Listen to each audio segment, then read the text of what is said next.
And welcome to Hannity. And tonight we start with this Fox News alert. Project Freedom is now officially paused after successfully escorting commercial ships through the Strait of Hormuz. Now, President Trump just announced a temporary halt to the operation amid major progress on a peace deal. Now, the U.S. blockade of Iranian ports, that does remain in full effect, meaning the regime, or what's left of it, is still losing $400 to $500 million a day. And tonight, Secretary of State Marco Rubio, Defense Secretary Pete Hegseth, and the Commander-in-Chief, President Trump, all have a clear message for the fractured so-called leaders in Iran that their reign of terror is coming to an end one way or the other. Now, coming up, we'll bring you the latest details from the Middle East. Plus, we will check in with America's ambassador to the UN. Michael Waltz will be with us. Bret Baier also joins us tonight. And House Majority Leader, a survivor of left-wing political violence himself, Steve Scalise.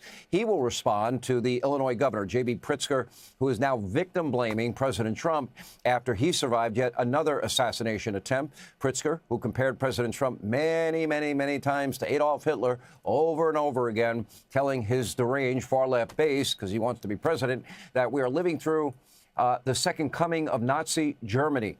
Is not concerned about his own deranged rhetoric that could easily, by the way, be interpreted as a call to arms, especially by those that are sick and more susceptible to the idiocy of the radical left. But we begin in the Strait of Hormuz tonight with Project Freedom. On Truth Social, President Trump made the following announcement, quote, "Have mutually agreed that while the blockade will remain in full force and effect, Project Freedom, the movement of ships through the Strait of Hormuz, will be paused for a short period of time to see whether or not the agreement can be finalized and signed."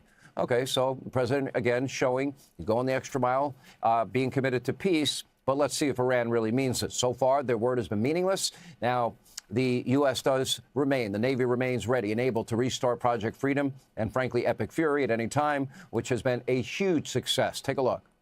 2 U.S. commercial ships, along with American destroyers, have already safely transited the strait, showing the lane is clear. We know the Iranians are embarrassed by this fact.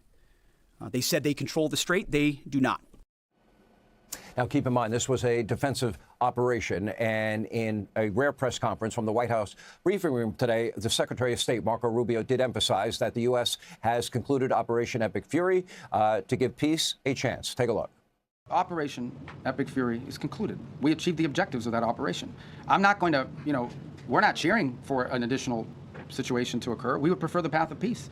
What the president would prefer is a deal. He would prefer to sit down, work out a memorandum of understanding for future negotiations that touches on all the key topics that have to be addressed, a full opening of the strait so the world can get back to normal. And he preferred that be negotiated through the route that Steve and Jared have been working and that all of us have been supporting. That's the route he prefers. That is so far not the route that Iran has chosen. Now, of course, Iran now has a huge incentive to agree to our terms and make peace. Operation Epic Impact. Take a look. This is what Iran is saying. We will shut down the straits. No one can go through. No country in the world can go through unless we allow you to go through, and you have to pay us.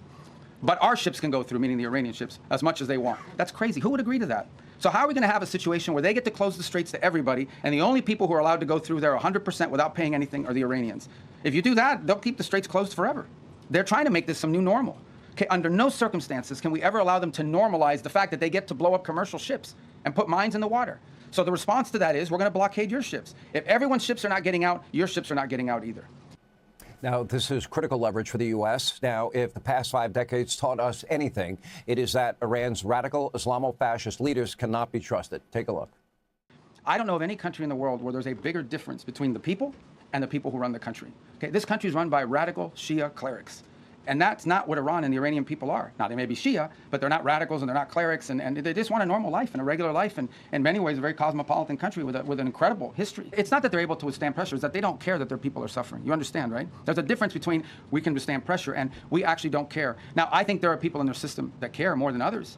Some of the elected people that you see, some of the people you see on television with the suits on, those guys care because they know at the end of the day they have to live in the reality. And then you have an other element of their government, the clerics, the IRGC types, who probably are more immune to that and care less. They're more interested in regime survival at all costs.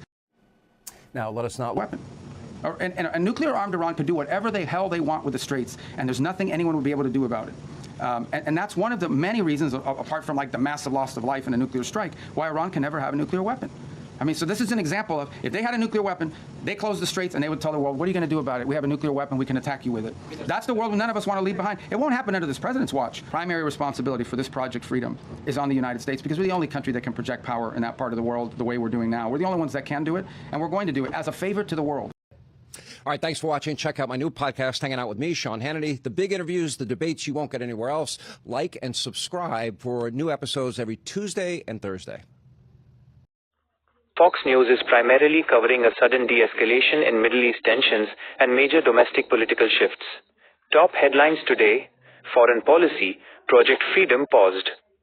The most significant news involves Project Freedom, a U.S. initiative aimed at guiding commercial ships through the Strait of Hormuz to break Iran's blockade.